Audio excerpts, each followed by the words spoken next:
Je suis Amélie, j'ai 29 ans, et il y a 3 semaines, je me suis marié sans la présence de mes parents.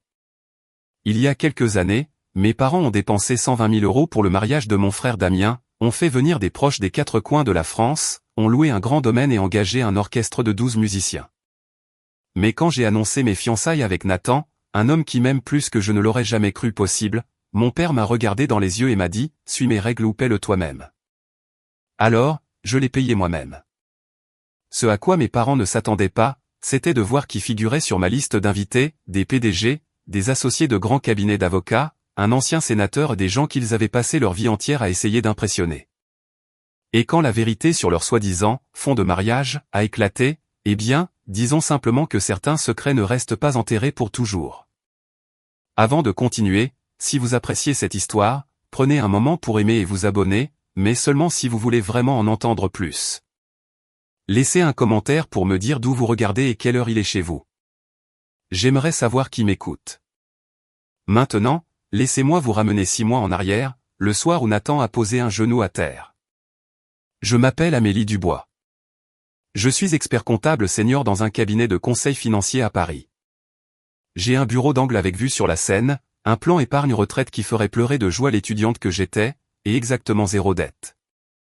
Je ne vous dis pas ça pour me vanter, mais parce que c'est important. Parce que pendant 29 ans, ma famille m'a traité comme si j'étais à une mauvaise décision près d'avoir besoin d'être secouru. Mes parents, Richard et Martine Dubois, vivent dans un pavillon traditionnel de 3 chambres à Orléans. Papa a pris sa retraite de cadre moyen dans une entreprise industrielle il y a 5 ans. Maman travaillait à temps partiel dans l'administration jusqu'à ce que je sois au lycée, puis elle a arrêté. Ils ne sont pas pauvres, ils ne sont pas riches. Ils ont ce genre de confort qui vient avec un prêt immobilier remboursé et des vacances sur la Côte d'Azur tous les 2 ans. Mon frère, Damien, a 4 ans de plus que moi. L'enfant roi, capitaine de l'équipe de foot au lycée, diplômé en commerce de l'Université de Lyon, directeur des ventes dans une entreprise technologique. Ça sonne plus impressionnant que ce que son salaire suggère. Il y a 3 ans, Damien a épousé sa petite amie de fac, Aurélie. Le mariage a eu lieu au domaine de Montjoie, 250 invités, côte de bœuf et homard, une sculpture de glace en forme de leurs initiales. Mes parents ont tout payé 120 000 €. Je connais le chiffre exact parce que ma mère l'a mentionné au moins 15 fois pendant la réception. Nous avons économisé pour ça depuis la naissance de Damien, disait-elle à qui voulait l'entendre, coupe de champagne à la main. C'est ce que font les parents. Je me tenais dans un coin ce soir-là, dans une robe de demoiselle d'honneur qui n'était pas ma couleur, regardant mon père porter un toast sur « l'investissement dans la famille ». Et j'ai pensé « d'accord, d'accord. Quand ce sera mon tour, les choses seront différentes. Ils verront que je vaux la peine qu'on investisse en moi aussi. » J'étais si naïve. J'ai rencontré Nathan Lefebvre lors d'une conférence sur la conformité financière il y a 2 ans. Il était là pour représenter son cabinet d'avocats, Lefebvre et Associés, et j'étais là à essayer de ne pas m'endormir pendant un panel sur les révisions du code fiscal. Il m'a surprise en train de bâiller. Je l'ai surpris en train de rire de moi. Nous avons fini par prendre un café, puis un dîner, puis, d'une manière ou d'une autre, à discuter jusqu'à la fermeture du bar de l'hôtel. Nathan a 32 ans, il est associé au sein du cabinet familial, a une mâchoire carrée, des yeux doux et cette sorte de confiance tranquille qui vient du fait de n'avoir jamais rien à prouver à personne. Mais voici ce que j'aime le plus chez lui, il écoute. Quand je parle, il m'entend vraiment. Sa famille est différente de la mienne. La première fois que j'ai rencontré sa mère, Éléonore, c'était chez eux dans le 16e arrondissement de Paris. J'avais mis mon meilleur blazer, répété des sujets de conversation dans la voiture. J'étais terrifié. L'appartement était magnifique, une beauté typique des vieilles fortunes, avec des peintures à l'huile et une bibliothèque qui sentait le cuir et l'histoire. Mais Éléonore a ouvert la porte elle-même, portant un simple pull en cachemire et sans maquillage. Elle m'a serré dans ses bras avant même que je puisse me présenter. « Nathan parle constamment de vous », a-t-elle dit. « J'ai l'impression de déjà vous connaître. » Le dîner n'était pas préparé par un traiteur. Éléonore a cuisiné un poulet rôti au romarin, des légumes du marché et une tarte au citron qu'elle avait faite cet après-midi-là. Nous avons mangé dans la cuisine, pas dans la salle à manger formelle, et elle m'a interrogé sur mon travail, mes loisirs, mes rêves. Personne dans ma famille ne m'avait jamais interrogé sur mes rêves. Quand Nathan m'a ramené chez moi ce soir-là, j'ai pleuré sur le siège passager. Qu'est-ce qui ne va pas, a-t-il demandé, alarmé. Rien, ai-je dit. C'est ça le problème. Rien ne cloche. Ta famille est juste. Ils sont si gentils. Il m'a serré la main. Ils t'aiment déjà, Amélie. Tu fais partie de la famille maintenant. Je ne savais pas à quel point cela compterait jusqu'à plus tard. Nathan m'a demandé en mariage un jeudi soir d'octobre. Rien d'extravagant, juste nous deux sur le toit-terrasse de notre restaurant préféré, les lumières de Paris scintillant en contrebas, la bague de sa grand-mère dans un écrin de velours. J'ai dit oui avant qu'il ait fini la question. Le lendemain matin, j'ai appelé mes parents. Mes mains tremblaient. Malgré tout, malgré toutes ces années à être négligé, je voulais toujours qu'ils soient heureux pour moi. Maman, papa, j'ai une nouvelle, ai-je dit. Nathan m'a demandé en mariage. On est fiancés. Il y a eu une pause. Puis ma mère a poussé un cri aigu. Vraiment, un cri aigu. Et je l'ai entendu appeler mon père. Richard, Amélie va se marier. Pendant un bel instant, j'ai eu l'impression que les choses pourraient être différentes. Ma mère a posé des questions sur la bague. Mon père a posé des questions sur le travail de Nathan. Ils avaient l'air fiers. On te soutiendra, ma chérie, a dit ma mère. Tout comme on l'a fait pour Damien. On aidera pour le mariage. Ce soir-là, elle m'a envoyé un email. Je l'ai toujours. J'ai fait une capture d'écran au moment où il est arrivé parce que quelque chose en moi, un instinct que je ne voulais pas reconnaître, me disait que je pourrais avoir besoin d'une preuve un jour. L'email disait, Amélie, ton père et moi en avons discuté. Nous voulons contribuer à hauteur de 95 000 € pour ton mariage, tout comme nous l'avions promis quand tu étais petite. Nous sommes si heureux pour toi. Bisous, maman. 95 000 €. Par écrit. Avec un horodatage. Je me suis assise à mon bureau, dans mon bureau d'angle, regardant cet email, et je me suis laissé croire. Je me suis laissé penser que j'avais peut-être eu tort toutes ces années. Peut-être qu'il m'estimait autant que Damien. Peut-être que j'avais été trop sensible, trop prompte à remarquer des affronts qui n'étaient pas vraiment là. Cette croyance a duré exactement 3 semaines. Jessica Mercier est ma meilleure amie depuis la première année de fac. C'est aussi la planificatrice de mariage la plus talentueuse de France, propriétaire de l'agence Événements Élégants, avec une liste de clients qui comprend des milliardaires de la tech et des dynasties fortunées. Mais je l'ai connue quand elle était une jeune fille de 22 ans fauchée, avec un rêve et aucun capital de départ.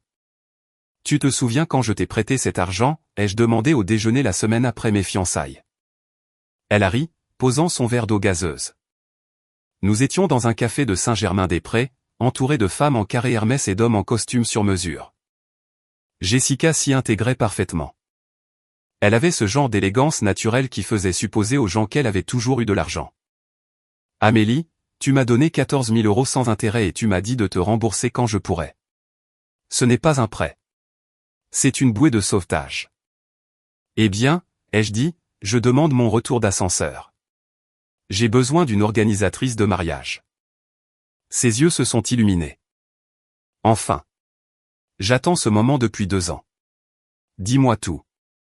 Thème, lieu, nombre d'invités.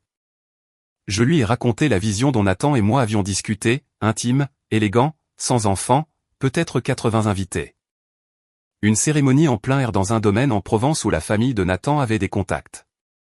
Sans enfant, a répété Jessica en hochant la tête. Malin. Rien ne gâche une cérémonie comme un tout petit qui hurle pendant les vœux. Mais elle a hésité. Ta famille est assez traditionnelle, non? Ça pourrait être un problème. J'ai fait un geste de la main. Ils comprendront. Mes parents veulent que ce soit spécial.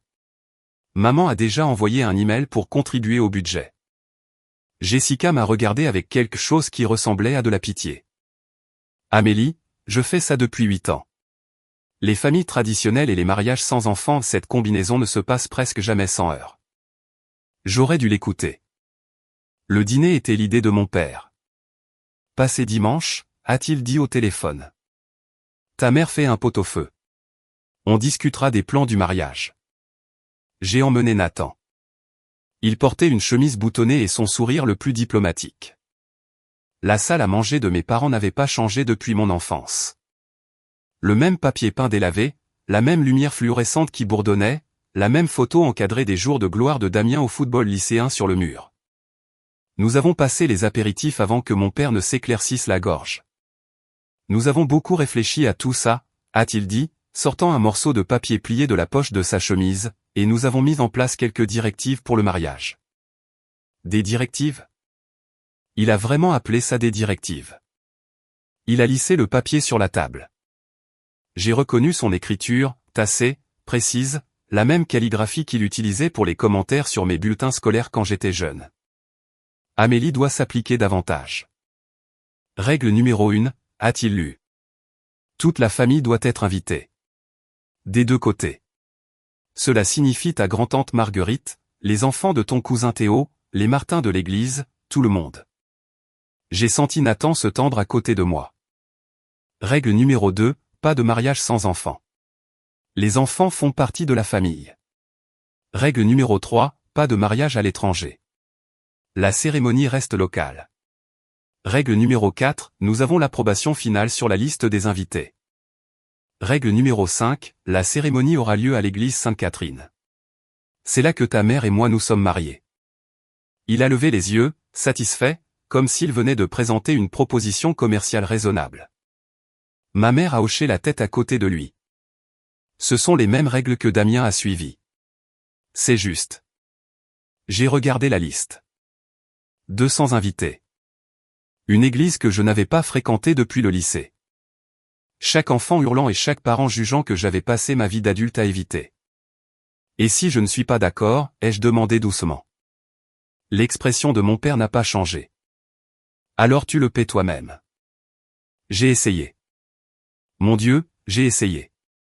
Papa, la politique sans enfant n'est pas faite pour exclure qui que ce soit, ai-je expliqué, gardant ma voix calme.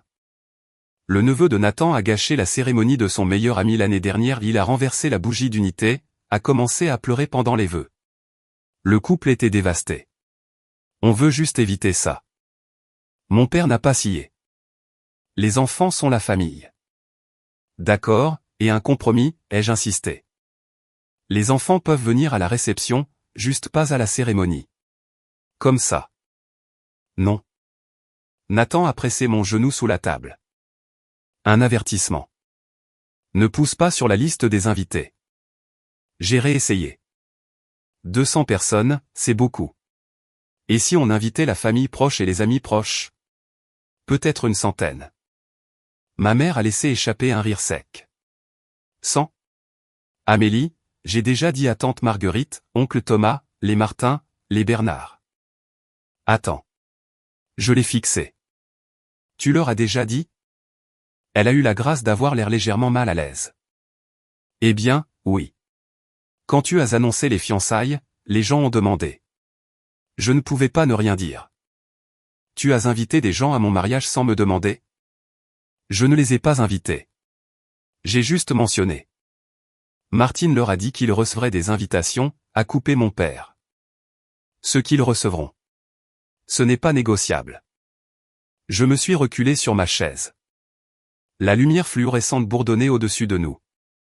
La main de Nathan était toujours sur mon genou, sa prise plus serrée maintenant. Ma mère prévoyait déjà une liste d'invités dont elle ne m'avait pas parlé. Elle avait fait des promesses en mon nom à des gens que je connaissais à peine. Et mon père avait écrit des règles, de vraies règles écrites, pour mon propre mariage. Damien n'a pas eu à suivre ces règles, ai-je dit doucement. Le visage de mon père s'est durci. Damien n'a pas essayé d'exclure la famille. Mais ce n'était pas vrai, et nous le savions tous les deux. J'ai appelé Damien ce soir-là depuis la voiture de Nathan. La pluie rayait le pare-brise, brouillant les lampadaires de Paris en taches d'or. Tu peux leur parler, ai-je demandé. Peut-être que si tu leur expliques que les mariages sans enfants sont normaux maintenant.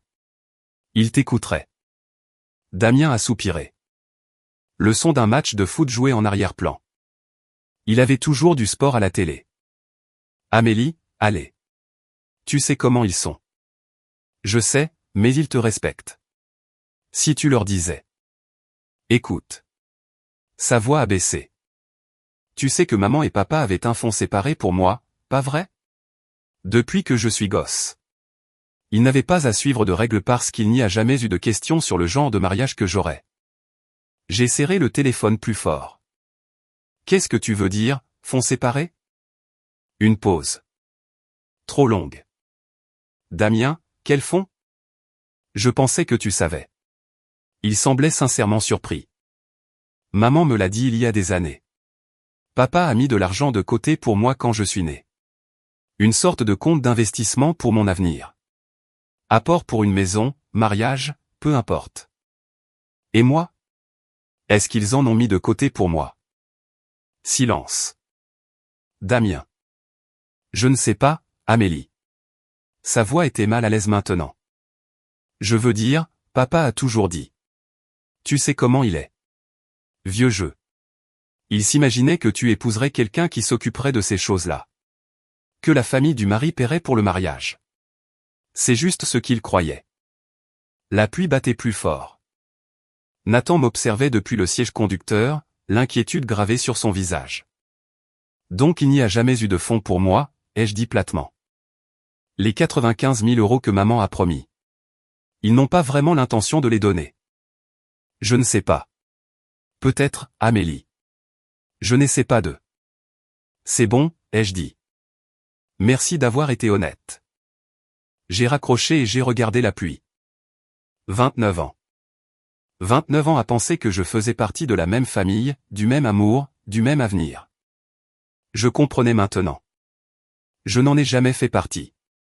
Mon père a appelé le lendemain. Pas de salutation, pas de préambule. J'ai besoin de ta décision, Amélie. Les règles tiennent toujours. C'est à prendre ou à laisser. J'étais à mon bureau en train de revoir les rapports trimestriels.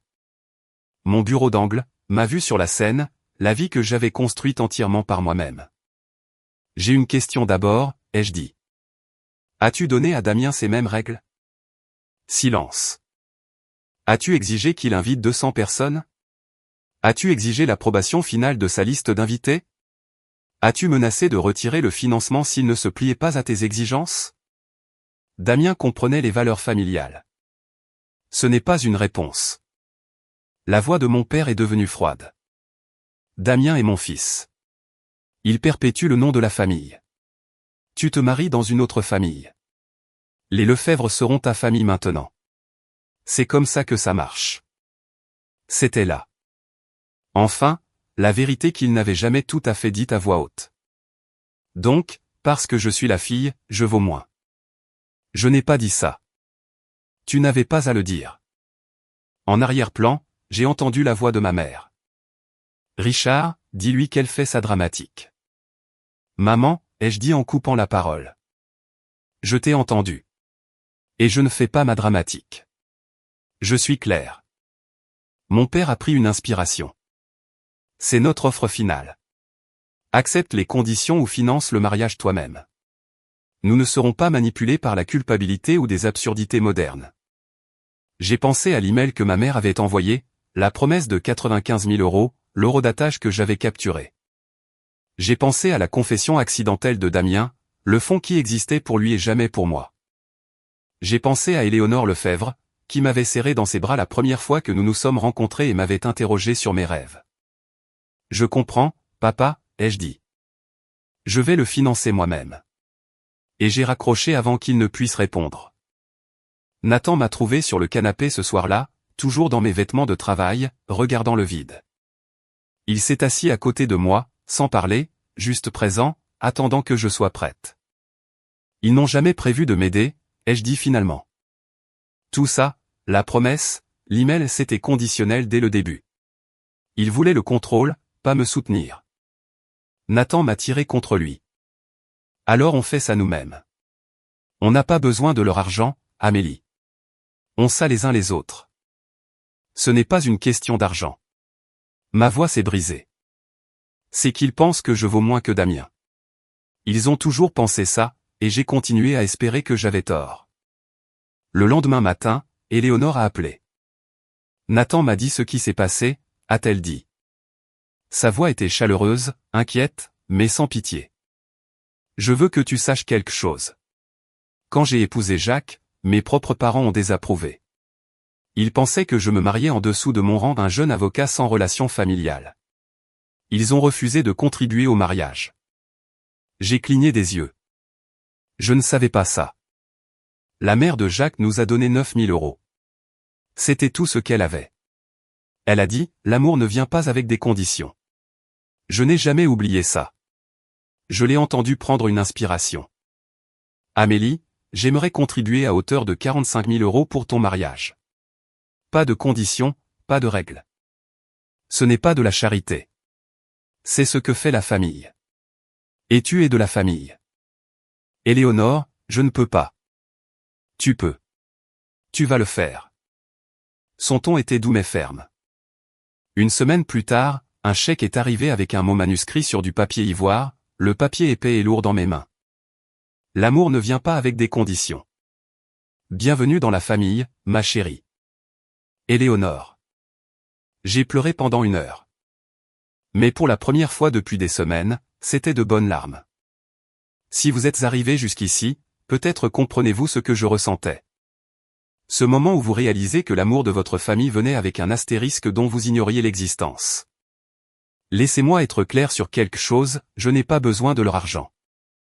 Nathan et moi pourrions payer ce mariage 2 fois. Mais ce n'est pas le sujet.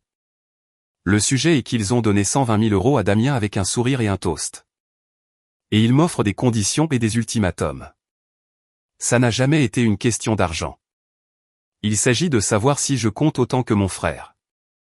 Et j'ai ma réponse. Maintenant, revenons à 3 mois avant le mariage. Les appels ont commencé la semaine après que j'ai dit à mon père que je paierais le mariage moi-même. D'abord, c'était tante Marguerite. Amélie, ma chérie, ta mère dit que tu n'invites pas la famille au mariage. Ça ne peut pas être vrai. Puis oncle Thomas, j'ai entendu dire que tu faisais une sorte de truc exclusif. C'est quoi cette histoire de pas d'enfants autorisés?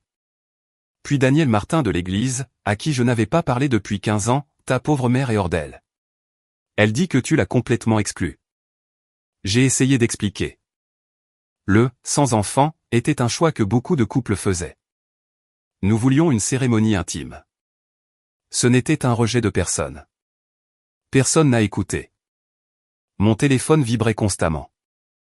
Appels manqués, messages vocaux, SMS de cousins à qui j'avais à peine parlé depuis l'enfance, tous avec le même thème, comment peux-tu faire ça à tes parents? Puis ma mère a posté sur Facebook. Elle ne m'a pas nommé directement. Elle n'en avait pas besoin. Ça me brise le cœur quand les enfants oublient tout ce que leurs parents ont sacrifié pour eux. Nous avons tout donné et c'est comme ça qu'on nous rembourse. Prières appréciées. En 1 heure, il y avait 47 commentaires. Des proches que je n'avais pas vus depuis des décennies offrant leur sympathie. Des amis de ma mère de l'église exprimant leur choc. Une cousine commentant, tellement désolée, tante Martine. Certains enfants ne comprennent tout simplement pas les valeurs familiales. Je me suis assise dans mon bureau, téléphone à la main, regardant les notifications défiler. Ma mère avait transformé mon mariage en référendum public sur ma moralité. Elle s'était posée en victime avant même que je n'ai envoyé une seule invitation. Nathan m'a trouvé en train de faire défiler les commentaires à minuit. Éteins ça, a-t-il dit doucement. Il joue la comédie. Il ne s'agit pas de toi. Il s'agit pour eux de passer pour des martyrs. Il avait raison. Je savais qu'il avait raison, mais ça faisait quand même mal. Ma mère s'est présentée à mon bureau un mardi. J'étais en réunion quand mon assistante a frappé à la porte vitrée, le visage désolé. Il y a une femme à la réception. Elle dit qu'elle est votre mère. Elle fait une scène. Je me suis excusé et j'ai marché vers le hall. Ma mère se tenait au bureau de réception, des mouchoirs serrés dans sa main, le mascara coulant sur ses joues. 3 de mes collègues s'étaient arrêtés pour regarder depuis le couloir. Maman, qu'est-ce que tu fais ici? Amélie. Elle m'a attrapé le bras. On doit parler, s'il te plaît. Je t'en supplie. La réceptionniste, une fille de 24 ans nommée Chloé qui n'était dans l'entreprise que depuis 3 mois, nous fixait avec de grands yeux. Parlons dans la salle de conférence, ai-je dit calmement. Je l'ai conduite dans le couloir, devant les bureaux aux parois vitrées, sentant chaque paire d'yeux dans mon dos. Les talons de ma mère claquaient sur le sol en marbre. Elle pleurait encore des larmes de théâtre, le genre qui viennent facilement et sèchent rapidement. J'ai fermé la porte de la salle de conférence. « Tu dois changer d'avis », a-t-elle dit immédiatement. Les larmes s'étaient arrêtées. C'est allé assez loin. Ton père ne dort plus. Je ne mange plus. Tu es en train de déchirer cette famille. Maman, tu as posté sur moi sur Facebook. Tu as appelé tous mes proches et tu leur as dit. Parce que tu ne m'as pas laissé le choix. Sa voix est montée. Tu nous fais honte. Tout le monde est au courant de cette règle ridicule sans enfant. Les gens posent des questions. Alors dis-leur la vérité. Dis-leur que tu m'as offert de l'argent conditionnel avec une liste d'exigences, et que j'ai refusé. Ses yeux se sont rétrécis. C'est une façon très égoïste de voir les choses. S'il te plaît, pars, ai-je dit. Je ne discuterai pas de ça sur mon lieu de travail. J'ai tenu la porte ouverte. Elle a rassemblé son sac à main, son manteau. Sur le seuil, elle s'est retournée. Tu le regretteras, Amélie. Note bien mes mots. L'email de mon père est arrivé ce vendredi-là. Objet, dernier mot. Je l'ai ouvert à mon bureau, le café refroidissant à côté de mon clavier. Le message était long. 3 paragraphes entiers de griefs que j'avais déjà entendus, des variations de toute ma vie. Ils listaient chaque sacrifice qu'ils avaient fait pour moi, l'appareil dentaire quand j'avais 12 ans, l'assurance voiture qu'ils avaient payée pendant la fac, la fois où ils ont conduit 4 heures pour me voir obtenir mon diplôme. Comme si assister à la remise de diplôme de leur fille était un acte extraordinaire de générosité plutôt qu'une attente parentale de base. Puis est venu le dernier paragraphe. Tu as fait ton choix clairement. Tu as choisi Nathan et sa riche famille plutôt que les gens qui t'ont élevé. Si c'est ta décision, alors c'est fini pour nous. Ne t'attends pas à ce qu'on se montre et qu'on fasse semblant que tout va bien. Si tu poursuis ce mariage sans suivre nos conditions, nous ne viendrons pas et tu peux oublier de faire partie de cette famille. Je l'ai lu 2 fois, puis je l'ai transféré à Nathan et à son ami Michel, un avocat en droit de la famille au cabinet. Garde ça, a dit Michel quand il m'a appelé 1 heure plus tard. Tu n'en auras probablement pas besoin pour quoi que ce soit de légal, mais la documentation compte. Si cela devient un jour une situation de parole contre parole sur qui a coupé les ponts avec qui, tu as l'horodatage. J'ai imprimé l'email. Je l'ai mis dans une chemise cartonnée étiquetée documentation famille. La même chemise où j'avais sauvegardé la promesse originale de 95 000 $ de ma mère. 2 emails, 2 horodatage, l'un promettant du soutien, l'autre menaçant d'abandon. L'écart entre eux racontait toute l'histoire de ma famille mieux que je ne pourrais jamais le faire. Ce soir-là, Nathan m'a tenu dans ses bras pendant que je fixais le plafond. « Qu'est-ce que tu veux faire » a-t-il demandé. « Je veux avoir notre mariage » ai-je dit. « À notre façon. Et je veux arrêter de faire semblant qu'ils changeront un jour. » J'ai écrit la réponse à 2 heures du matin. Nathan dormait à côté de moi, un bras drapé sur ma taille. La chambre était sombre sauf la lueur de l'écran de mon ordinateur portable. « Papa, j'ai lu ton email. Je comprends ta position et je respecte ton droit de faire tes propres choix. Le mariage se déroulera comme prévu. Maman et toi êtes les bienvenus pour y assister en tant qu'invités. Il n'y aura pas de rôles spéciaux, pas de discours, pas de sièges réservés aux parents de la mariée, mais vous êtes les bienvenus. Je ne fais pas ça pour vous blesser. Je le fais parce que j'ai réalisé qu'accepter vos conditions signifierait commencer mon mariage en abandonnant mes propres limites. Je ne peux pas faire ça. J'espère que vous reconsidérerez. J'espère que vous choisirez de faire partie de cette journée, même si ce n'est pas selon vos conditions. Mais je ne supplierai pas. Bisous, Amélie. J'ai appuyé sur envoyer. Sa réponse est arrivée 10 minutes plus tard. Il devait être réveillé, lui aussi. Si nous ne pouvons pas être traités comme tes parents, nous ne serons pas là. C'est ton choix, pas le nôtre. Souviens-toi de ça. J'ai fermé l'ordinateur portable. Dans l'obscurité, j'ai senti le poids de ce que je venais de faire. J'avais tracé une ligne. J'avais refusé de la franchir. Et mes parents étaient partis. Nathan a remué à côté de moi. Et, a-t-il murmuré. Qu'est-ce qui ne va pas? Je leur ai dit qu'ils pouvaient venir comme invités. Pas de traitement de faveur. Ils ont dit non. Il m'a tiré plus près. Je suis désolé. Ne le sois pas. J'étais surprise de constater que je ne pleurais pas. Je ne suis pas désolé. Je suis triste, mais je ne suis pas désolé. Il y avait quelque chose de presque paisible là-dedans. La finalité. Plus d'espoir. Plus à se demander si cette fois serait différente. Ils avaient fait leur choix. Maintenant, je ferai le mien. Les semaines qui ont suivi ont été les plus dures. Je me réveillais à 3 heures du matin, le cœur battant, l'esprit emballé par les doutes. Et si j'avais tort? Et si j'étais la méchante dans cette histoire? Et si je détruisais ma famille pour une liste d'invités? Mes proches avaient pour la plupart arrêté d'appeler. Le silence était pire que la pression. J'avais été excommunié, semblait-il, sans annonce formelle. J'ai perdu 3 kilos. Nathan a commencé à me faire des smoothies parce que je ne pouvais pas avaler de nourriture solide avant midi. Un soir, je me suis retrouvé dans la salle de bain à pleurer si fort que je ne pouvais plus respirer pendant que Nathan attendait de l'autre côté de la porte, impuissant. Je ne sais pas si je fais la bonne chose, ai-je étouffé. Je continuais à penser aux bons souvenirs. Ils existaient. Ils devaient avoir existé. Mon père m'apprenant à faire du vélo. Ma mère tressant mes cheveux avant l'école. La montre que mon père m'avait donnée à ma remise de diplôme, une fine Seiko en or que je gardais toujours dans son écrin de velours sur ma commode. Je ne la portais plus jamais, mais je ne pouvais pas la jeter non plus. Étais-je égoïste? Punissais-je mes parents pour ne pas m'aimer comme je voulais être aimé? Un matin, j'ai tapé un SMS à ma mère. On peut parler? Peut-être qu'il y a un terrain d'entente. Je l'ai fixé pendant 20 minutes. Puis je l'ai effacé parce que je me suis souvenu du post Facebook, des proches recrutés pour m'appeler, de la scène à mon bureau, de l'email de mon père promettant de me couper les vivres si je ne me pliais pas. Ce n'était pas un désaccord sur les détails du mariage.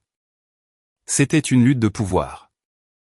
Et si je cédais maintenant, je céderais pour toujours. J'ai posé mon téléphone. Je suis allé travailler. J'ai continué. Damien m'a envoyé un SMS un dimanche. On peut se voir pour un café? Je veux aider. J'ai failli dire non. Mais une partie de moi, la partie qui se souvenait encore de mon grand frère me laissant l'accompagner à la salle d'arcade quand nous étions enfants, voulait croire qu'il était sincère. Nous nous sommes rencontrés dans un café du quartier latin. Damien était déjà là quand je suis arrivé, portant un polo froissé et buvant un café noir. Il avait l'air fatigué. Sa lueur enfant roi, s'était estompée quelque part en cours de route. Et, il s'est levé pour me serrer dans ses bras. Merci d'être venu. Nous nous sommes assis. Il jouait avec sa tasse de café. Écoute, a-t-il dit, maman et papa sont vraiment blessés. Ils ont l'impression que tu les as abandonnés. Est-ce qu'ils t'ont envoyé ici? Il n'a pas répondu, ce qui était une réponse suffisante. Damien, je n'ai abandonné personne. Papa m'a envoyé un email disant que si je ne suis pas leurs règles, je suis hors de la famille. J'ai dit que je les accueillerais comme invités. Ils ont refusé. Peut-être que tu pourrais juste lâcher un peu de lest. Tu sais comment ils sont. Ils sont vieux jeux. Si tu invitais juste tante Marguerite et quelques cousins. Damien, je me suis penché en avant. Laisse-moi te demander quelque chose. Quand tu t'es marié, est-ce qu'ils t'ont donné une liste d'exigences? Est-ce qu'ils ont menacé de retirer le financement si tu ne te pliais pas? Il a détourné le regard. Non, ai-je répondu pour lui. Ils ne l'ont pas fait. Parce que tu es le fils, et je suis juste la fille qui est censée être reconnaissante pour les miettes qu'elle reçoit. Damien s'est agité, mal à l'aise. Ce n'est pas juste. Peut-être pas, mais c'est vrai. Il a fini son café en silence. Quand il s'est levé pour partir, il a marqué une pause. J'espère que tu sais ce que tu fais, Amélie. Parce qu'une fois que tu auras brûlé ce pont, il n'y aura pas de retour en arrière. Je l'ai regardé s'éloigner. Il n'avait pas tort. Mais le pont était déjà en feu. Je n'avais juste pas été celle qui avait craqué l'allumette. Ce soir-là, Nathan m'a trouvé sur le canapé en train de fixer mon téléphone. Damien, a-t-il deviné? Ouais. Il a essayé de jouer les pacificateurs, sauf que sa version de la paix signifie que je capitule. Nathan s'est assis à côté de moi. Il n'a pas essayé d'arranger les choses. Il ne le faisait jamais. Il a juste attendu. Je continue à douter de moi, ai-je admis, me demandant si je suis têtu, si je devrais juste céder et inviter tout le monde et sourire pendant tout le truc. Est-ce que tu veux faire ça? Non. La réponse est venue immédiatement. Non, je ne veux pas. Alors ne le fais pas, il m'a tiré contre son flanc. Amélie, tu as passé toute ta vie à essayer de gagner quelque chose qui aurait dû être donné librement, l'approbation de tes parents, leur amour. Tu as travaillé plus dur, accompli plus, demandé moins. Et ce n'était jamais assez parce que ce n'était jamais à propos de ce que tu faisais. C'était à propos de qui tu es. J'ai fermé les yeux. Tu n'es pas le problème, a-t-il dit doucement. Tu ne l'as jamais été. Le lendemain matin, Éléonore a appelé. J'ai entendu dire que tu as eu une semaine difficile, a-t-elle dit. Pas de préambule, pas de banalité. Nathan t'a dit. Il est inquiet. Moi aussi. Elle a fait une pause. Amélie, quand j'ai choisi d'épouser Jacques contre la volonté de mes parents, je les ai perdus pendant 3 ans. 3 ans de silence. C'était la chose la plus dure que j'ai jamais faite. Comment as-tu traversé ça? En me rappelant que je ne les rejetais pas. Ils me rejetaient pour avoir fait mon propre choix. Il y a une différence. Sa voix s'est adoucie. Tu ne détruis rien, ma chérie. Tu refuses juste enfin de prétendre que les fissures n'étaient pas déjà là. Ce soir-là, j'ai regardé la photo de fiançailles sur notre mur, Nathan et moi riant dans le jardin du Luxembourg, des feuilles dorées tourbillonnant autour de nous. Je n'avais pas besoin de la permission de mes parents pour être heureuse. J'avais juste besoin de me donner la permission à moi-même. Jessica a étalé les plans finaux sur sa table de conférence comme un général se préparant au combat. Ok, a-t-elle dit, les yeux brillants. Parlons de ton mariage de rêve. Le lieu, un domaine viticole privé en Provence, dans le Luberon, des collines vallonnées, de vieilles vignes, une terrasse en pierre surplombant la vallée. La famille de Nathan avait des contacts avec les propriétaires. Nous avions obtenu un tarif qui aurait été impossible autrement. La liste des invités, 80 personnes, soigneusement sélectionnées. Pas d'invitation par obligation, pas de parents éloignés à qui je n'avais jamais parlé, pas d'enfants hurlants. Le budget, 85 000 euros. Nathan et moi avons contribué à hauteur de 38 000 euros de nos économies. Le cadeau d'Éléonore couvrait 45 000 euros.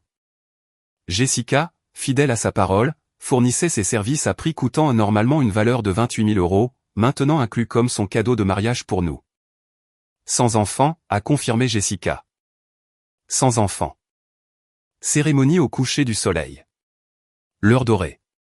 La seule demande de Nathan, a-t-elle souri. Ça va être ma plus belle œuvre. J'espère que tu le sais. J'ai regardé la planche de tendance qu'elle avait créée, lignes épurées, fleurs blanches, éclairage doux, simplicité élégante. Rien de criard, rien d'exagéré, juste de la beauté. Et ta famille, a demandé Jessica prudemment. Des changements sur ce front? J'ai secoué la tête. Ils ont fait leur choix. Ok. Elle a pris une note. Je vais briefer la sécurité juste au cas où. Parfois, les gens se pointent sans invitation à ces choses-là. Je n'avais pas pensé à ça. Tu penses qu'ils s'incrusteraient au mariage? Je pense que les gens font des choses inattendues quand ils réalisent qu'ils ne sont pas aux commandes. Elle m'a regardé par-dessus ses lunettes. Espérer le meilleur, prévoir le pire. C'est ma devise. J'ai hoché la tête lentement. La possibilité ne m'avait pas traversé l'esprit que mes parents puissent essayer de forcer l'entrée. Mais Jessica faisait ça depuis 8 ans. Elle savait des choses que j'ignorais. La liste d'invitations était un document que je n'avais montré à personne en dehors de Nathan et Jessica. Mais en la revisionnant un dernier soir, j'ai réalisé quelque chose. Ce n'était pas juste une liste d'invités de mariage. C'était un testament de la vie que j'avais construite. Le côté de Nathan comprenait l'associé gérant de Lefebvre et Associés, un juge fédéral qui l'avait encadré à la fac de droit, 3 associés de cabinets concurrents qui étaient devenus des amis proches, le PDG d'une entreprise du CAC 40, un client que Nathan avait représenté dans une fusion complexe. Mon côté comprenait mon mentor de HEC, maintenant professeur à la Harvard Business School, elle voyage pour l'occasion, 2 collègues qui étaient devenus de véritables amis, un ancien client qui avait lancé une association à but non lucratif avec mes conseils financiers. Et puis il y avait le réseau d'Éléonore, philanthrope, mécène des arts, un ancien sénateur qui siégeait au conseil de sa fondation caritative. En bas de la liste se trouvaient 5 noms de ma famille, la cousine Sarah, la fille de Damien, qui avait toujours été gentille avec moi, la cousine issue de Germain de ma mère, Paula, qui m'avait envoyé un SMS de soutien après l'incident Facebook, et 3 autres proches qui n'avaient ostensiblement pas rejoint la meute. J'avais aussi invité Carole Benoît. Carole avait 60 ans, une comptable à la retraite qui avait travaillé avec ma mère à son ancien boulot il y a des décennies. Elles étaient restées en contact carte de Noël, déjeuners occasionnels. J'avais toujours aimé Carole. Elle avait un esprit vif et des observations encore plus vives. Plus important encore, Carole savait des choses. Ma mère s'était toujours confiée à elle sur les finances, sur la famille, sur les projets qu'elle et mon père avaient faits. Je n'invitais pas Carole pour causer des problèmes. Je l'invitais parce qu'elle était gentille, et parce qu'une partie de moi savait que la vérité a une façon de faire surface quand les bonnes personnes sont dans la pièce. Les invitations sont parties un jeudi. Le compte à rebours avait officiellement commencé. Sarah a posté son invitation sur Instagram. C'est comme ça que ma mère l'a découvert. Une simple photo, l'enveloppe, la calligraphie, le lieu la Provence. Sarah l'a légendé avec une suite d'émojis champagne et les mots « saison des mariages ». Mon téléphone a sonné dans l'heure. Tu as invité Sarah mais pas sa mère. La voix de ma mère était glaciale. J'ai invité des gens qui m'ont soutenu, ai-je dit calmement. J'étais chez moi, assise sur le balcon, regardant le coucher de soleil peindre la ligne d'horizon de Paris en orange. Tante Suzanne a passé les 2 derniers mois à me traiter d'ingrate. Sarah m'a envoyé un SMS disant qu'elle était désolée pour le drame familial. C'est calculé. Tu fais ça pour nous blesser. Je fais ça pour avoir le mariage que je veux. Tu as fait ton choix, maman. Ce sont les conséquences. Une forte inspiration. Et c'est où ce vignoble, d'ailleurs? Comment tu te paies la Provence sans notre aide? Je n'ai pas répondu à ça. Qui paie pour ça, a-t-elle insisté. Ce sont les Lefebvre? Est-ce qu'ils financent tout le truc? Est-ce que tu laisses tes beaux-parents payer pour un mariage que tes propres parents devraient payer? Devraient payer, pas ont offert de payer. Devraient. Comme si c'était toujours une obligation qu'ils remplissaient plutôt qu'un cadeau qu'ils avaient retiré. Les Lefebvre ont été généreux, ai-je dit. Mes amis aussi. C'est tout ce que je dirais sur le budget. Silence. Puis, sur un ton différent, Amélie, on devrait parler de ça en personne. Peut-être qu'on peut trouver un arrangement. L'invitation tient toujours, maman. Tu peux venir en tant qu'invité. L'offre n'a pas changé. Ce n'est pas suffisant. Alors je suis désolé. J'ai raccroché, mais l'appel m'avait appris quelque chose d'important. Ils étaient attentifs, et ils commençaient à s'inquiéter. J'ai appris plus tard ce qui s'est passé ensuite par la cousine Sarah. Ma mère a appelé tout le monde qu'elle connaissait pas pour s'excuser, pas pour se réconcilier, mais pour enquêter. Elle a cherché la famille Lefebvre sur Google. Elle a trouvé le site de la fondation d'Éléonore, le conseil d'administration parsemé de noms qui apparaissaient dans les pages sociétés et les journaux économiques. Elle a trouvé des articles sur Jacques Lefebvre, décédé maintenant, mais autrefois juge avec une réputation impeccable. Elle a cherché Nathan sur LinkedIn, associé à 32 ans, Sorbonne droit, travail pro bono qui avait été présenté dans le Figaro. Et puis elle a cherché le vignoble. Martine m'a appelé en panique, m'a dit Sarah plus tard. Elle était genre, tu sais combien coûte ce lieu? Tu sais le genre de personne qui se marie là-bas. J'ai cru qu'elle allait hyperventiler. Mon père a appelé le soir suivant. Son ton était différent, plus doux, presque conciliant. Amélie, peut-être avons-nous été trop hâtifs. Ta mère et moi aimerions discuter davantage. Peut-être pourrions-nous nous voir pour dîner ce week-end. Je reconnaissais cette voix. C'était la voix qu'il utilisait quand il voulait quelque chose, quand il recalibrait sa stratégie. Qu'est-ce qui a changé, ai-je demandé. Rien n'a changé. On ajuste. On a réfléchi. La famille c'est la famille. On devrait être là pour ton mariage. La famille c'est la famille. La phrase qui avait été utilisée contre moi pendant des mois, maintenant déployée comme une branche d'olivier. Vous êtes les bienvenus pour y assister, ai-je dit, en tant qu'invité. Pas de discours, pas de sièges spéciaux, pas de rôle de parent de la mariée, juste des invités. Une longue pause.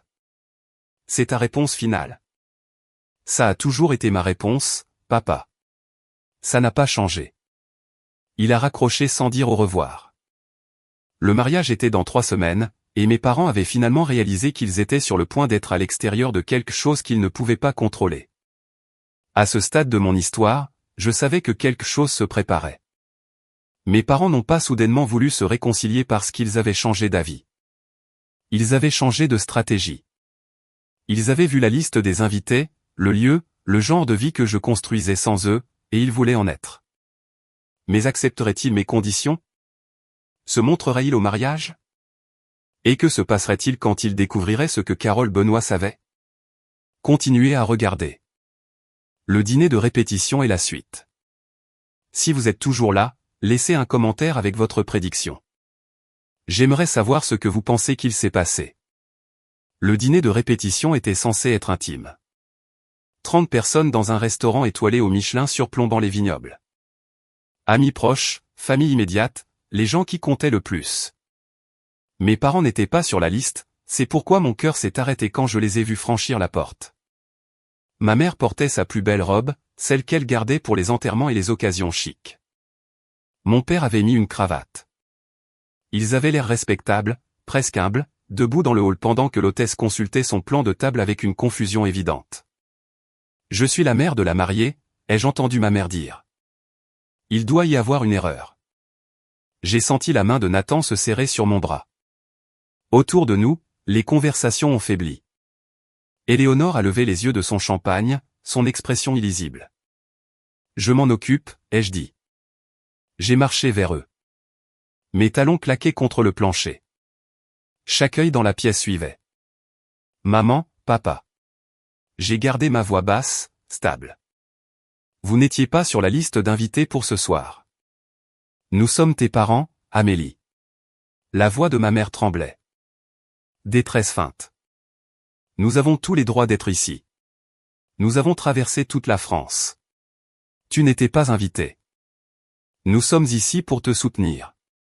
N'est-ce pas ce que tu voulais? » Jessica s'est matérialisée à côté de moi, tablette en main. « Madame, monsieur, si je pouvais vous parler en privé un instant. » Le visage de mon père a rougi.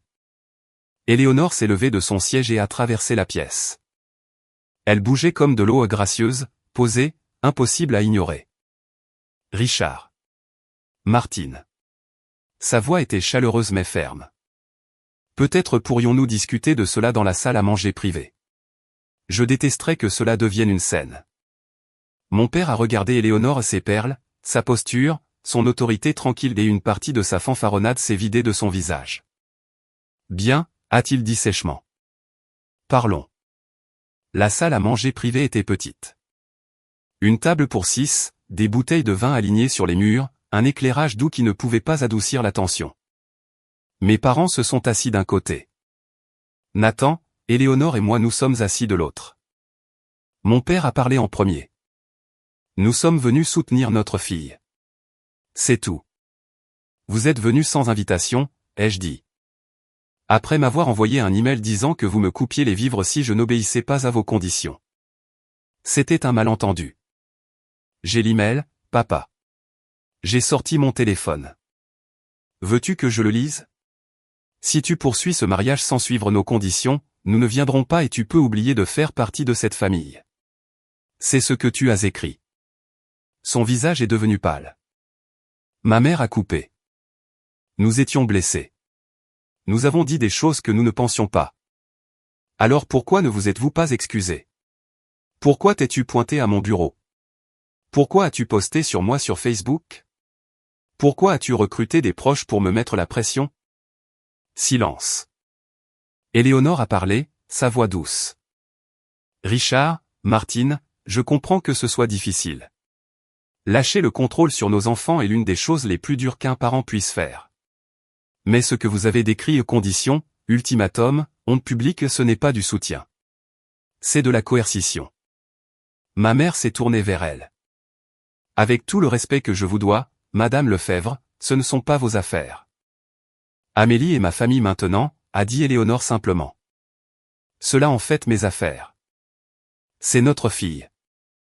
Alors agissez comme telle, le ton d'Éléonore ne s'est pas durci, mais quelque chose dedans a fait taire ma mère. Être parent n'est pas une question de contrôle. C'est être présent pour son enfant. Même quand ils font des choix que vous ne comprenez pas. Amélie vous a invité à ce mariage en tant qu'invité. Elle vous invite toujours. La question est de savoir si vous pouvez accepter cela. Mon père fixait la table. Les yeux de ma mère étaient humides de larmes. Des vrais cette fois, ai-je pensé. Aucun d'eux ne parlait. Finalement, mon père s'est levé. Nous ne serons pas humiliés comme ça, a-t-il dit. Si nous ne pouvons pas être reconnus comme tes parents, nous ne jouerons pas la comédie. Personne ne vous demande de jouer la comédie, papa. Je vous demande d'être présent selon des termes qui nous respectent tous les deux. Il a secoué la tête. Tu as fait ton choix. Tu as choisi les Lefebvre. Tu as choisi une foule d'étrangers plutôt que ta propre chair et ton sang. J'ai choisi un mariage qui reflète mes valeurs. Si vous ne pouvez pas accepter ça. Nous ne pouvons pas. Ma mère s'est levée, rassemblant son sac à main. Nous ne serons pas traités comme des invités ordinaires alors que nous sommes tes parents. Elle a regardé Éléonore avec quelque chose comme de la haine. Personne ne m'a monté contre vous, ai-je dit doucement. J'ai pris ma propre décision. J'aimerais que vous puissiez voir la différence. La lèvre de ma mère tremblait. Tu le regretteras, Amélie. Le jour de ton mariage, quand tu nous chercheras et que nous ne serons pas là, tu le regretteras. Elle s'est tournée et est sortie. Mon père a suivi. Je les ai regardés partir. La porte a claqué. Le clic a résonné dans la pièce silencieuse. Nathan a passé son bras autour de moi. Éléonore a tendu la main à travers la table et a serré la mienne. Je suis désolé, a-t-elle murmuré. Ne le sois pas, ma voix était stable, mais à l'intérieur quelque chose faisait mal. Ils ont fait leur choix, tout comme j'ai fait le mien. Nous sommes retournés dans la salle à manger principale. Les invités avaient repris leur conversation, bien que plusieurs pères Dieu nous suivaient avec inquiétude. Carole Benoît était assise près du bout de la table, un verre de vin à la main. Elle m'a regardé entrer. Nos yeux se sont croisés, et elle m'a fait un petit signe de tête compréhensif, comme si elle savait que quelque chose arrivait, comme si elle savait ce que je ne savais pas encore.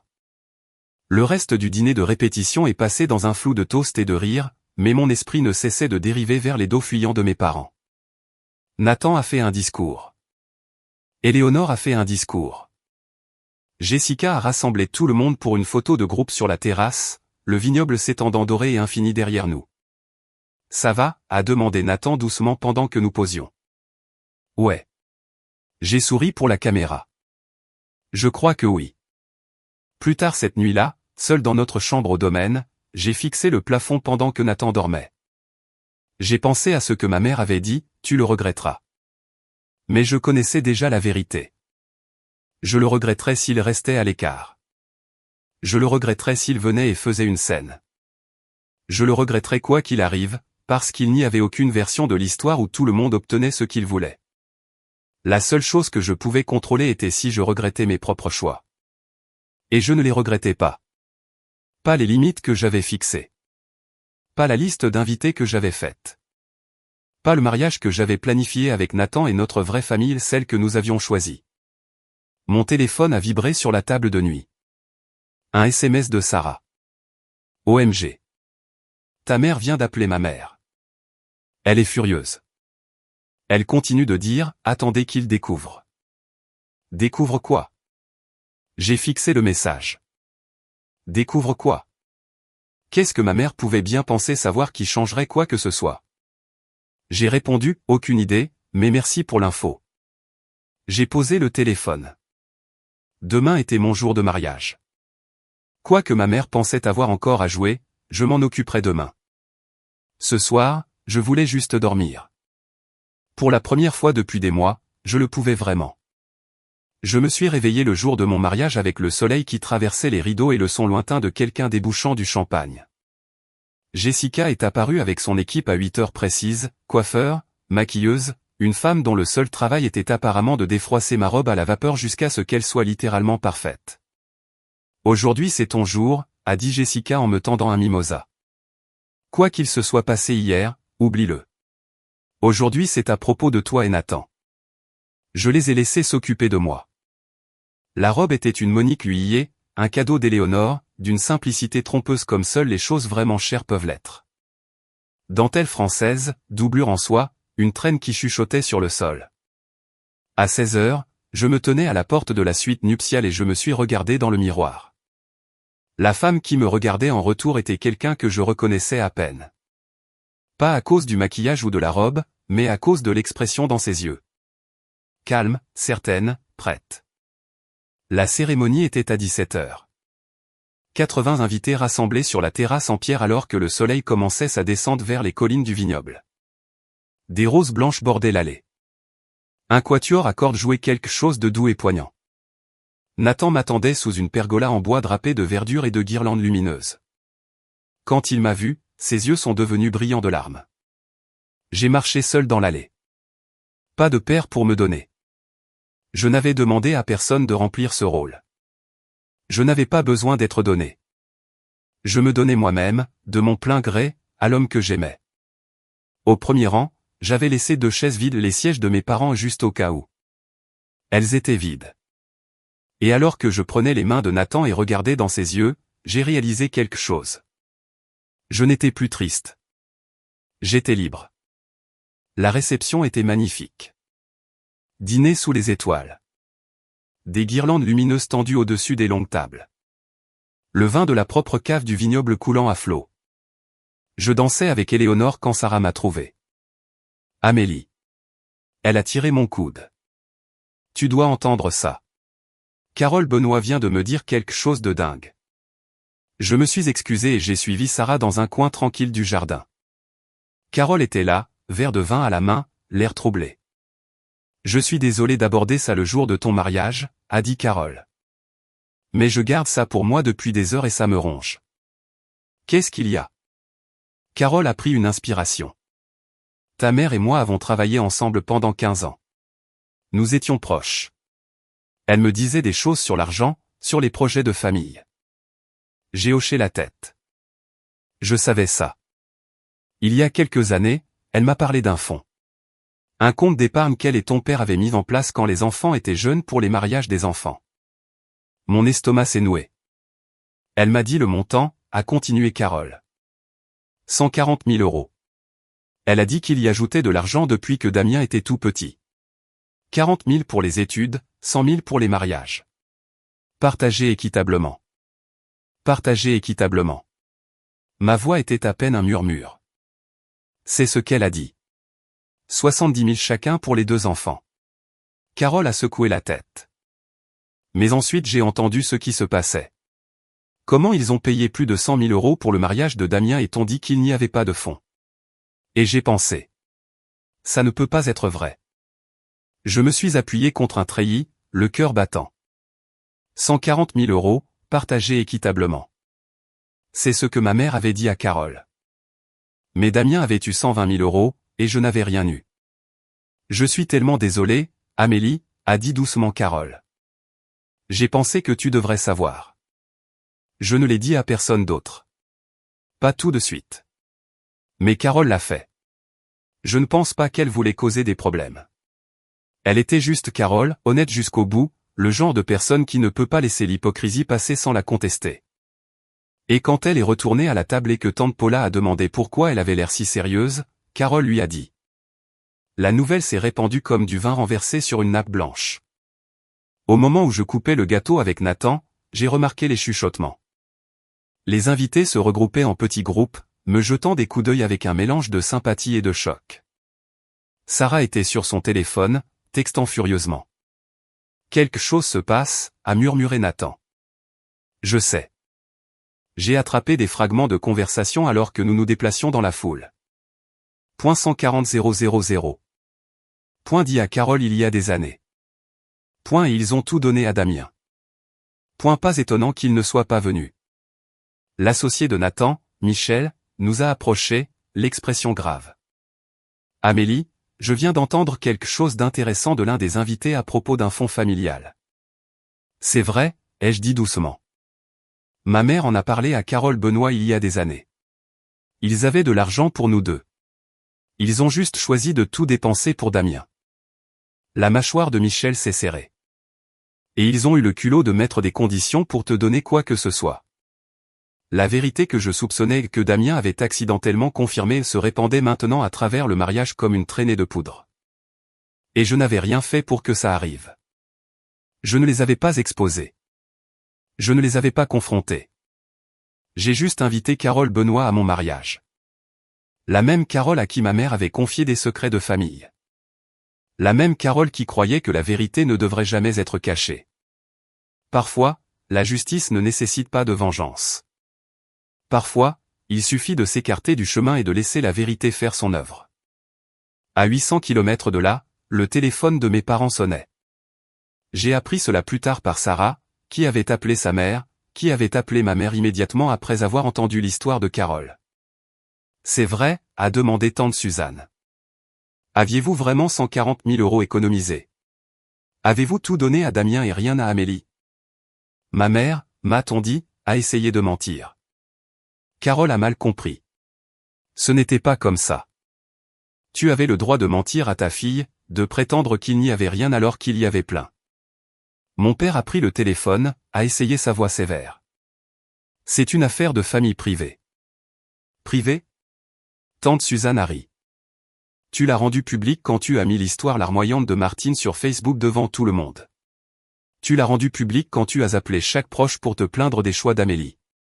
Et maintenant tu es pris, Richard. Tout le monde sait. Les appels ont continué à arriver. Oncle Thomas, la cousine Paula, même Carole elle-même, appelant pour dire qu'elle espérait ne pas avoir causé trop de problèmes, mais qu'elle ne pouvait pas rester silencieuse alors qu'elle connaissait la vérité. Pendant ce temps, je dansais avec mon mari sous les étoiles. Je ne savais pas encore pour les appels téléphoniques. Je ne savais pas que ma mère pleurait dans son salon à Orléans pendant que je riais au toast en Provence. Je savais seulement que j'étais heureuse. J'étais entouré de gens qui m'aimaient vraiment, sans condition ni calcul. Et quelque part au fond de mon esprit, je savais que ce n'avait jamais été une question de vengeance. C'était une question d'être enfin libre. Nous avons passé 2 semaines en Italie pour notre lune de miel. La côte amalfitaine, tout comme nous l'avions rêvé. Des villas en ruine, des citronniers qui ressemblaient à des peintures. J'ai éteint mon téléphone pour la majeure partie du temps. Nathan aussi. Quand nous avons atterri à Paris, la réalité a déferlé. 17 appels manqués de Damien, 4 de proches à qui je n'avais pas parlé depuis des années, un message vocal de Carole s'excusant profusément d'avoir remué tout ça, et un SMS de ma mère. Tu as détruit cette famille. J'espère que tu es fier de toi. J'ai fixé le message pendant un long moment. Puis j'ai rangé mon téléphone et je suis rentré chez moi avec mon mari. Au cours des jours suivants, j'ai appris ce qui s'était passé pendant notre absence. La famille avait volé en éclats. Des tantes qui avaient autrefois répété comme des perroquets les plaintes de ma mère remettaient maintenant tout en question. Des cousins qui m'avaient traité d'ingrate réévaluaient leur loyauté. Damien en avait le plus bavé. Sa femme Aurélie avait commencé à poser des questions. Si tes parents t'ont donné 120 000 € pour le mariage, d'où venait vraiment cet argent?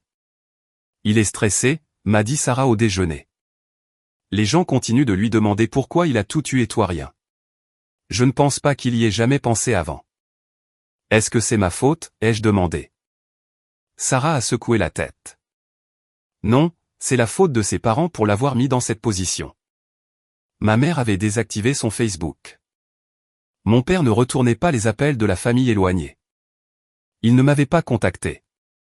Pas une fois, pas pour s'excuser, pas pour expliquer, pas pour se réconcilier. Le silence disait tout. Et même si ça faisait mal parce que ça faisait toujours mal, ça ferait probablement toujours un peu mal, j'allais bien. J'avais construit une nouvelle vie. J'avais choisi ma propre famille. Et j'étais enfin libre. Des mois ont passé. Le scandale, parce que c'est ce que c'était devenu, au moins au sein de la famille élargie Dubois, s'est progressivement estompé dans un silence inconfortable. Les gens ont arrêté d'en parler directement, mais la connaissance persistait comme de la fumée. Mes parents ont perdu leur position d'aînés de la famille qui donnait des conseils aux fêtes et arbitrait les disputes. Les gens ont arrêté de les appeler. Le mariage de Damien a traversé une zone de turbulence. J'ai entendu par Sarah qu'Aurélie avait commencé à remettre beaucoup de choses en question. Pas seulement l'argent du mariage, mais le schéma de favoritisme, les attentes, la dynamique familiale qu'elle n'avait jamais examinée auparavant. Je n'étais heureuse d'aucune de ces choses. Je sais que cela peut être difficile à croire. Les gens aiment une histoire de vengeance où la victime regarde ses bourreaux souffrir et se sent satisfaite, mais je ne me sentais pas satisfaite. Je me sentais fatiguée. Un après-midi, je me suis retrouvé debout à mon bureau tenant l'écrin de velours avec la montre que mon père m'avait donnée à ma remise de diplôme, cette Seiko en or que j'avais gardée mais jamais portée. Je l'ai ouverte. Le cadran de la montre a attrapé la lumière. C'était une belle montre, pas chère, pas comme les choses qu'Éléonore portait, mais elle avait signifié quelque chose autrefois, un moment où mon père m'avait regardé avec quelque chose comme de la fierté. J'ai fermé la boîte et je l'ai remise dans le tiroir. Je ne l'ai pas jetée. Certaines blessures ne guérissent pas en détruisant les choses qui les ont causées. Elles guérissent en reconnaissant ce qui a été, en faisant le deuil de ce qui aurait pu être, et en choisissant d'avancer quand même. Nathan m'a trouvé en train de regarder par la fenêtre ce soir-là, les lumières de Paris scintillant en contrebas. « Tu penses à eux ?» a-t-il demandé. « Parfois, ai-je admis. »« C'est étrange ?» ?»« Non. » Il a passé ses bras autour de moi par derrière. « Ce sont toujours tes parents. Ça ne disparaît pas. »« Non, ai-je convenu. »« Ça ne disparaît pas. Je ne sais pas si mes parents changeront un jour. Une partie de moi espère encore qu'ils le feront. Une partie de moi a accepté qu'ils ne le feront pas. Ce que je sais avec certitude, c'est ceci. J'ai passé 29 ans à essayer de gagner quelque chose qui aurait dû être donné librement. L'amour, l'acceptation, la simple reconnaissance que je valais autant que mon frère. Je me suis plié en 4 pour essayer de leur plaire. Je me suis faite petite. J'ai accepté des conditions, des ultimatums et des cruautés ordinaires parce que je pensais que c'était juste comme ça que les familles fonctionnaient. Il a fallu les perdre pour réaliser que je ne les avais jamais vraiment eus. Pas de la façon dont je voulais, pas de la façon dont je méritais. Mais voici le truc, quand on construit sa propre famille, on peut choisir. Nathan m'a choisi. Éléonore m'a choisi. Jessica m'a choisi. Carole Benoît à sa manière m'a choisi en refusant de laisser les mensonges perdurer. Et je me suis choisi. C'est la vraie fin de cette histoire. Pas la vengeance, pas le triomphe, pas même la justice vraiment, juste la liberté. La liberté de fixer des limites et de les faire respecter. La liberté d'aimer des gens qui vous aiment en retour sans astérisque. La liberté de marcher seul dans une allée parce que vous n'avez pas besoin d'être donné. Si vous regardez ceci et que vous êtes dans une situation similaire, si votre famille vous fait sentir que vous n'êtes pas assez, comme si leur amour venait avec des termes et conditions, comme si vous étiez toujours à un faux pas d'être coupé des vivres, je veux que vous sachiez quelque chose. Vous êtes digne d'un amour inconditionnel. Et si les gens qui étaient censés vous le donner ne le font pas, vous avez le droit de le trouver ailleurs. Vous avez le droit de construire votre propre famille. Vous avez le droit de vous choisir. Je suis Amélie Dubois. J'ai 29 ans et je sais enfin ce que signifie être libre. Merci d'être resté avec moi jusqu'à la fin. Si cette histoire a résonné en vous, si vous avez déjà dû fixer des limites avec des gens qui sont censés vous aimer inconditionnellement, s'il vous plaît, pensez à aimer et partager cette vidéo. Votre soutien signifie plus que vous ne le savez. Abonnez-vous à la chaîne si vous voulez plus d'histoires comme celle-ci, j'en ai plein d'autres à partager, et laissez-moi un commentaire ci-dessous. Avez-vous déjà dû vous choisir vous-même plutôt que les attentes de quelqu'un d'autre? Je veux entendre votre histoire. Nous sommes tous dans le même bateau. Consultez la description pour plus de vidéos. Je vous verrai dans la prochaine. Prenez soin de vous.